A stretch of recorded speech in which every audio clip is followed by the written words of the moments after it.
The Prime Minister and his entourage have to throw away their normal cell phones when they travel to China and use burner phones because they're afraid of having their phones tapped. That's not a sign of friendship, is it?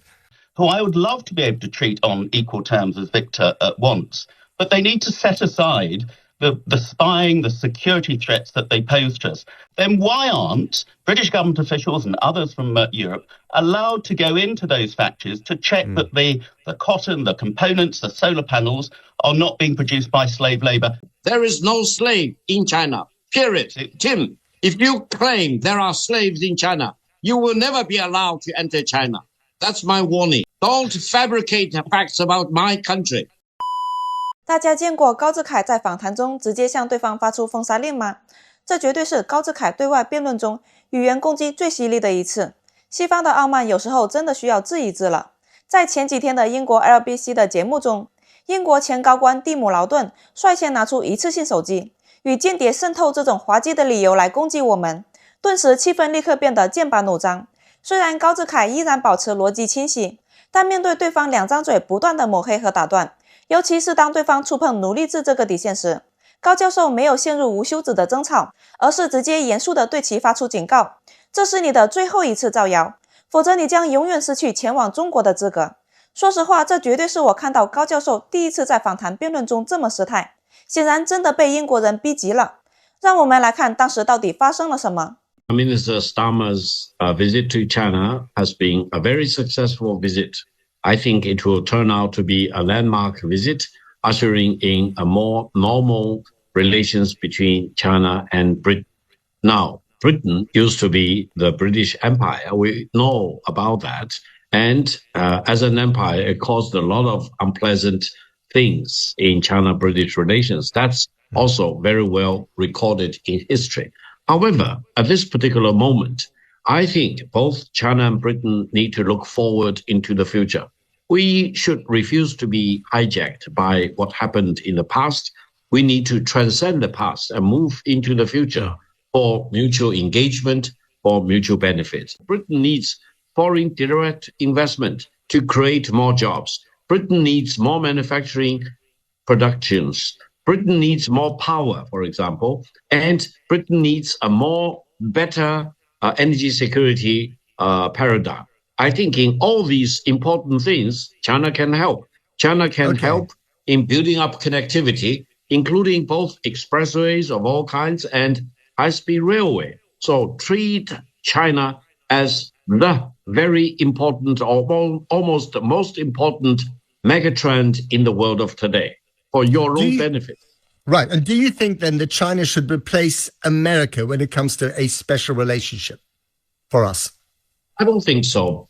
The United States has its own role, and we all know that the Pax Americana is starting to fade away, especially after what the United States did to many countries, including what they did to Britain after dismissing what positive roles Britain had played in the war in Afghanistan. I think it is a very important turning point in history. And I think after Pax Americana, all of us need to prepare for Pax Zhonghua or Pax Sinica. So I think we need to realize that China is the most important megatrend. You dismiss China at your own peril and to your own disadvantage. With or without the United States. Sorry to interrupt, but that sounds a bit like a warning. That sounds a bit like a warning. No, it's not a warning. I always believe a megatrend is not a warning. A megatrend is a very pragmatic, a very realistic assessment or prediction for something to come. And with or without the United States, I think China and Britain need to have all the incentives to improve their bilateral relations for mutual benefit. Okay. But Victor, why, if we're going to be such great friends, why does the Prime Minister and his entourage have to throw away their normal cell phones when they travel to China and use burner phones because they're afraid of having their phones tapped? That's not a sign of friendship, is it? Well, if they are worried about, for example, being espionaged against, that's not reflection of the realities in China. That reflects some kind of a very dark things going on in their own soul, at the bottom of their soul. They should be very confident about China. China is such a megatrend that China has all the confidence itself.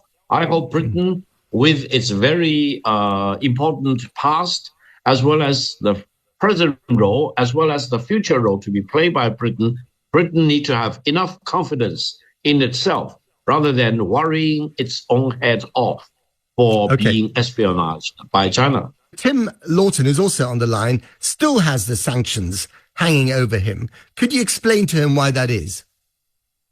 Well, I hope he will do more to realize that China is a megathreat, not to be completely disregarded or dismissed or neglected, and he should say things which reflect the realities about China. And he should do things to promote the real fundamental interests of the British people by engaging with China rather than alienating China. China is a factor that if you alienate China, you alienate the fundamental interests of the British people. That's my very real, kind-hearted advice for His Excellency. I want whatever Victor Gao's on, because he's in complete la-la land. And so much for a platinum era. I'm afraid there's severe metal fatigue in the relationship between China, not just the UK, but the rest of the West. I agree with Victor. You dismissed China at your peril. But that was rather a menacing phrase we had from Victor there, because China does matter, but I'm afraid it matters more for the negatives and the threats that it poses to the UK and the West than the opportunities that certainly under the current dictatorial regime offer to us in terms of investment and other trading opportunities. And the Prime Minister is on his jet coming back on his burner jet. It wasn't just burner phones, they had to have burner laptops, and they couldn't even take the official government plane out there. He's coming back from China with pretty thin gruel, having frankly been rather humiliated. So in terms of this being a huge success and a turning point, goodness knows what Victor's been on. Victor, I won't ask you what you've been on, but what do you make of Tim's response? Tim, let me ask you one question. Tell me, what's your assessment? In what way does China threaten the fundamental interests of the British people? Tell me your true assessment. How long have we got? You've got another 4 minutes, guys. So you know, the Intelligence and Security Committee I hope you will finish that in 30 seconds. In very comprehensive terms, the security threat that that China poses to the UK. We had to pass legislation, the National Security and Investment Act, to keep Chinese-sponsored companies out of infrastructure projects in the UK. Rather than fantasy. This isn't fantasy. Why is it that the Chinese government have been caught red-handed with tapping phones in Number 10, spies in Parliament? The Chinese government has bounted a million... real evidence. Okay, Your dilution, sir. Victor, let me speak. You had an awful lot to fantasize about. There's real evidence that Hong Kong citizens who've had to flee Hong Kong because China has completely shredded up the international treaty that handed over Hong Kong. Absolutely no respect for international law. There are bounties of $1 million Hong Kong dollars on those people to be repatriated to China. People in this country, not just MPs, ex-MPs, Uyghurs and others, are being daily intimidated by the police stations which the Chinese government have set up in this country to drag in dissidents off the streets and beat them up. Let me say one these thing are all in facts, response. Tim. You may not like them, but that is the true face of China. In China itself, let Victor respond to this ping pong. Tim, let me tell you one thing. If you do not understand history, let me teach you some history. Britain had very extensive national security operation in Hong Kong before they left Hong Kong on June the 30th, 1997. This is the fact. If you do not know this fact, you can treat Victor Gao as your tutor. I know better than you do. Britain had extensive national security operation in Hong Kong. Therefore, after the handover, China absolutely has power and authority to engage in national security operations in Hong Kong, as the British Empire and the British Hong Kong government did before July the 1st, 1997. We didn't shoot demonstrators, Victor. British people. Victor, we didn't shoot demonstrators. We didn't put bounties on the head of people overseas outside the territorial regime of China itself. Don't try and equate British rule over Hong Kong which was a beacon of liberty entrepreneurialism, into what it's become now, where the rule of law has gone out of the window, That's what freedom you of said. speech has gone out the window, people can't even demonstrate. Authority in Hong Kong. They took over Hong Kong from Chinese ownership, and now you want to be an angel for your role in Hong Kong? Come on, Tim. Okay, let me intervene, gentlemen, just for a second. One to you, Victor. Why, we're going to speak to Jimmy Lai's son, Sebastian, after the break. Why is Jimmy Lai, who's 78 years old and suffering from diabetes, who had the impertinence of having a newspaper that spoke its mind, why is he in jail? Let me tell you why. Jimmy Lai colluded with foreign powers, tried to overthrow the authority of the People's Republic of China in Hong Kong. He wanted to overthrow the legitimate government of the Hong Kong Special Administrative Region in Hong Kong. He wanted to create chaos in Hong Kong. Okay. Where's your evidence? Than I do. He was working with CIA. Come on. Oh, come Absolute on. Victor, rubbish. So, okay, let me ask, let's move on swiftly. Another question, Victor, to you is this. We know what Britain wants out of China, which is direct investment. What does China actually want from Britain other than cheaper whiskey? No, China needs from Britain nothing more, nothing less than equal treatment. Even though China is much bigger than Britain, China wants to have equal treatment by China in Britain and by Britain for China. That's the equal treatment. We deserve no more, no less. We need to get along with each other as completely equal partners, rather than Britain lecturing China or China lecturing Britain, like Tim wants to lecture me. I want to have closer relationships with our EU partners. We have an awful lot in common. We don't need to be part of the EU to do that. I want better relations with the US as well. It is a very important trading relationship and a very important diplomatic relationship. There are problems with it under President Trump now. But that is not a case for leaping into the arms of China, who I would love to be able to treat on equal terms as Victor wants. But they need to set aside the spying, the security threats that they pose to us. They need to allow us, if they want us to trade with Xinjiang, for example, then why aren't British government officials and others from Europe allowed to go into those factories to check that the cotton, the components, the solar panels are not being produced by slave labor, as we know that they are, and we have the evidence for it. Only when China surrenders itself to international laws and norms and standards that we all trade under can they possibly expect to be treated on an equal basis. And we are a long way away from that. And frankly, Victor needs to admit that. All right, Victor, you've got 20 seconds, then we've got to wrap it up. Yeah. Tim, don't mention slavery to China. China never practiced the slavery for the past 2,000 years. It's very doing different it now. from your country. It's happening now, so tell Victor. me, let me tell you, there is no slave in China, period.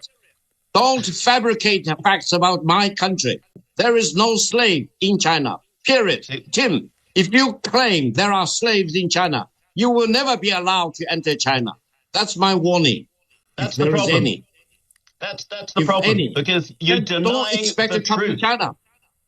You're telling fabrications.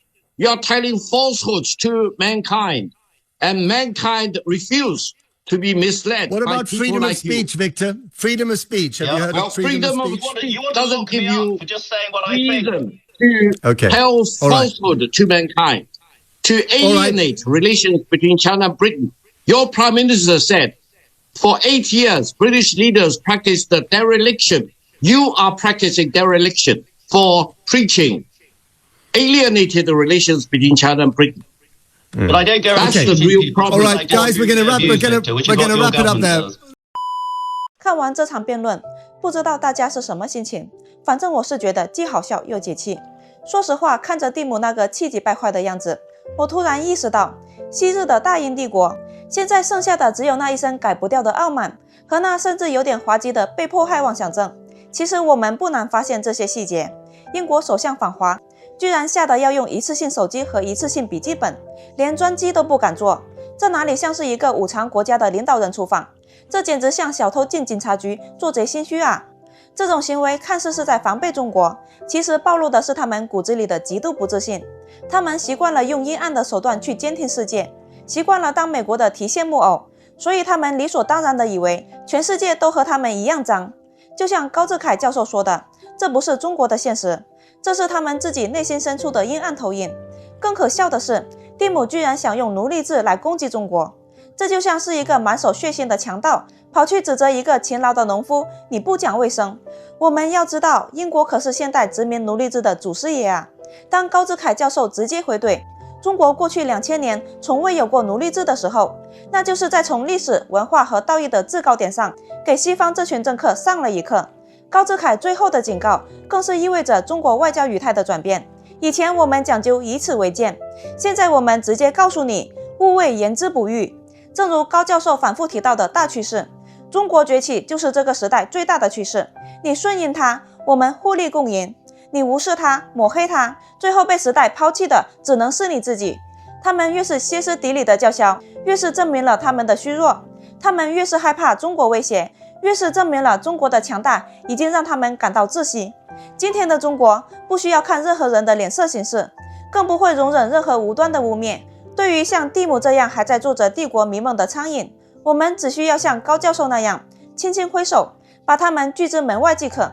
最后，我想用毛主席的一句话来为视频结尾：捣乱失败，再捣乱再失败，直至灭亡。这就是帝国主义和世界上一切反动派的逻辑。不知道英国是否铁了心在这条路上走到黑？感谢收看，我们下期节目见。